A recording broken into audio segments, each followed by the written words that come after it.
Kaya kung may nakakaramdam sa atin na hinahatulan mo na yung sarili mo, parang gusto mo nang umatras, tandaan nyo, galing Satanas yung damdamin na yun.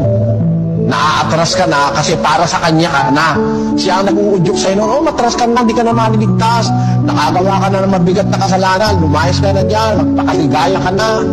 Merong mga ganun sasabi, ngayon lang ikaw kung liligaya, biyaan mo na lang ikaw. Ganun ang mga salita ng iba magpapakaligaya na raw siya. Hindi pagpapakaligaya yun, pagpapakiwakal yun, pag huminto ka na sa paglilingkod sa Diyos. Kaya ang sabi sa Biblia, kung hinahatulan natin ang ating puso, kasi hindi naman diwa ng Diyos yung hatulan mo yung sarili mo, ang Diyos ang wika ay lalong dakila kaya sa ating puso. Dahil nalalaman niya ang lahat ng bagay na nasa ating puso. Kaya, mas mabuting ilagay natin ang kapalaran natin sa Diyos. Huwag mong hatulan sarili mo. Biyaan mo na lang ang Diyos ang humatol sa'yo. Magbaka sakali ka, kapatid.